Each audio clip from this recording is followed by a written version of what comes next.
தஞ்சை மாவட்டம் மண்ணாங்காடு கிராமத்தில் பள்ளி தலைமை ஆசிரியரை தரக்குறைவாக பேசிய கணவன் மனைவியை கண்டித்து பள்ளி மாணவர்களுடன் இணைந்து பெற்றோர்களும் போராட்டத்தில் ஈடுபட்டனர். மண்ணாங்காடு ஊராட்சி ஒன்றிய தொடக்கப் பள்ளிக்கு செல்லும் பாதையை அதே பகுதியைச் சேர்ந்த மாரிமுத்து என்பவர் ஆக்கிரமித்து கொட்டகை அமைத்துள்ளார்.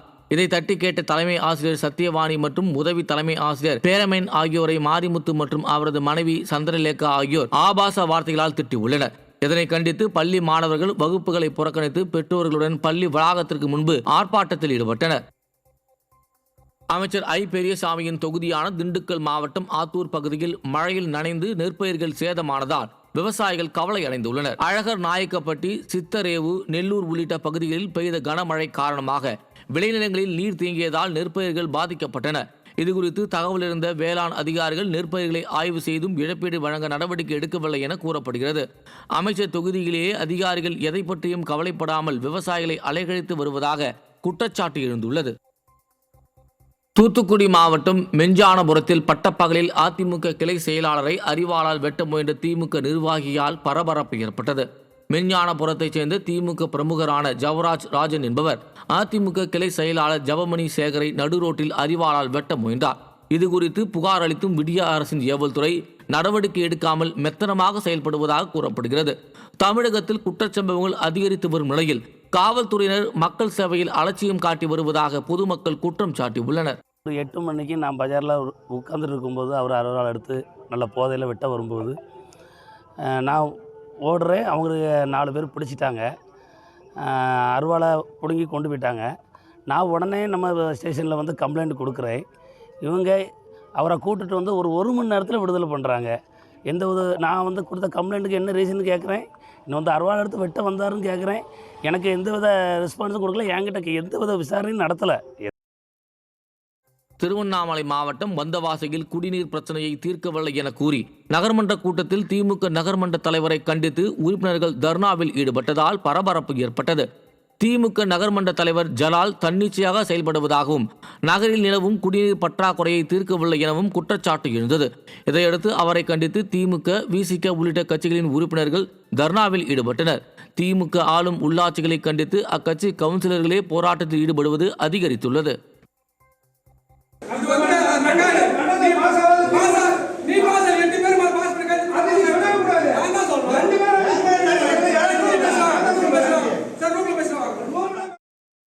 மதுரையில் பணியிட மாறுதல் உத்தரவு பிறப்பித்த வருவாய் கோட்டாட்சியரின் காரை முற்றுகையிட்டு கிராம நிர்வாக அலுவலர்கள் போராட்டத்தில் ஈடுபட்டனர். வருவாய் கோட்டாட்சியர் ஷாலினி கிராம நிர்வாக அலுவலர்கள் 27 பேரை பணியிட மாறுதல் செய்து கடந்த 20ஆம் தேதி உத்தரவு பிறப்பித்தார். இதனை ரத்து செய்ய வலியுறுத்தி 100க்கும் மேற்பட்ட கிராம நிர்வாக அலுவலர்கள் பணிகளை புறக்கணித்து போராட்டத்தில் ஈடுபட்டனர். தங்களது கோரிக்கைகளில் ஏற்கப்படும் வரை போராட்டத்தில் ஈடுபடுவோம் என்றும் அவர்கள் தெரிவித்துள்ளனர். திறனற்ற ஸ்டாலின் அரசு அதிகாரிகளின் இந்த போராட்டத்தால் அரசு பணிகள் பாதிக்கப்படும் சூழல் ஏற்பட்டுள்ளது. நெல்லை மாவட்டம் திருக்குறுங்குடி அழகிய நம்பிராயர் கோயிலில் பங்குனி பிரம்மோற்சவ திருவிழாவை முன்னிட்டு தேரோட்டம் வெகு விமர்சையாக நடைபெற்றது. 108 வைணவ திவ்ய தேசங்களில் ஒன்றான இக்கோயிலில் ஆண்டுதோறும் பங்குனி பிரம்மோற்சவ திருவிழா நடைபெறுவது வழக்கம். அதன்படி இந்த ஆண்டுக்கான திருவிழா கடந்த 15ஆம் தேதி கொடியேற்றத்துடன் தொடங்கியது. 11 நாட்கள் நடக்கும் திருவிழாவில் தினமும் சுவாமி பல்வேறு வாகனங்களில் எழுந்தருளி வீதி உலா வந்து பக்தர்களுக்கு அருள் பாலித்து வருகிறார். 10ஆம் நாளான திங்கட்கிழமை தேரோட்டம் வெகு விமர்சையாக நடைபெற்றது. பூதேவி ஸ்ரீதேவியுடன் தேரில் எழுந்தருளிய உற்சவர் அழகிய நம்பிராயரை பக்தர்கள் மனமுருக வழிபட்டனர். கிருஷ்ணகிரி மாவட்டம் ஊத்தங்கரை அருகே திமுக கொடிக்கம்பத்தை அகற்றும் போது மின்சாரம் பாய்ந்து ஒருவர் பரிதாபமாக உயிரிழந்தார். கேத்து நாயக்கன்பட்டியில் திமுக கொடிக்கம்பத்தை அகற்றும் பணியில் அப்பகுதியைச் சேர்ந்த திமுகவினர் ஈடுபட்டிருந்த போது எதிர்பாராத விதமாக மின்சாரம் பாய்ந்தது. இந்த விபத்தில் திமுக செயலாளர் ராமமூர்த்தி உட்பட 5 பேர் படுகாயமடைந்த நிலையில் மருத்துவமனையில் அனுமதிக்கப்பட்டனர். சிகிச்சை பலனின்றி திமுக கிளைக்கழக செயலாளர் ராமமூர்த்தி பரிதாபமாக உயிரிழந்தார். தருமபுரி நகராட்சிக்கு உட்பட்ட அரசு பள்ளியில் திமுக வார்டு உறுப்பினர் உற்சாக நடனமாடிய சம்பவம் அதிர்ச்சியை ஏற்படுத்தியுள்ளது. சந்தைப்பேட்டை பகுதியில் செயல்பட்டு வரும் அரசு தொடக்கப் பள்ளியில் நடந்த ஆண்டு விழாவில் 9வது வார்டு திமுக உறுப்பினர் மாதேஸ்வரன் கலந்து கொண்டார்.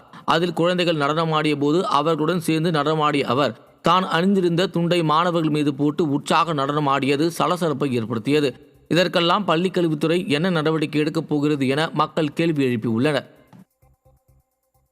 மதுரை மாவட்டம் திருப்பரங்குன்றம் அருகே இரவு நேரங்களில் கொள்ளையில் ஈடுபட்ட 2 சிக்கினர். நாகமலை புதுக்கோட்டை பகுதியில் கடந்த 2 வருடங்களாக அரைகுறை ஆடைகளுடன் 2 பேர் ஆளில்லாத வீடுகளில் கொள்ளை சம்பவத்தில் ஈடுபட்டு வந்த நிலையில் அவர்களை பிடிக்காமல் காவல்துறையினர் அலட்சியத்துடன் செயல்பட்டு வந்தனர். இந்நிலையில் அரைகுறை ஆடையுடன் தொடர் கொள்ளையில் ஈடுபட்ட சிவா மற்றும் மருதபாண்டி ஆகிய இருவர் பிடிபட்டனர். திறனற்ற திமுக ஆட்சியில் போலீசார் ரோந்து பணிகளில் ஈடுபடாததால் திருட்டு சம்பவங்கள் அதிகரித்துள்ளதாக பொதுமக்கள் குற்றம் சாட்டியுள்ளனர்.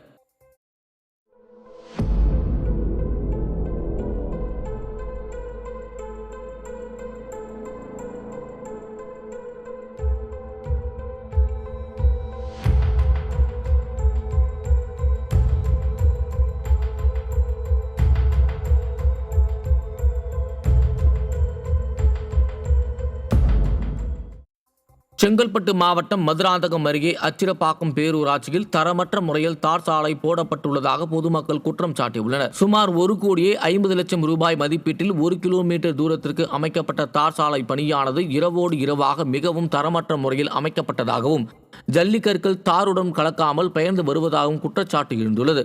மேலும் சாலை அமைத்த ஒப்பந்ததாரர் மீது நடவடிக்கை எடுக்கவும் வலியுறுத்திய பொதுமக்கள் திறனற்ற திமுக அரசு தரமற்ற முறையில் சாலை அமைத்து மக்கள் வரி பணத்தை வீணடிப்பதாகவும் குற்றம் சாட்டியுள்ளனர்.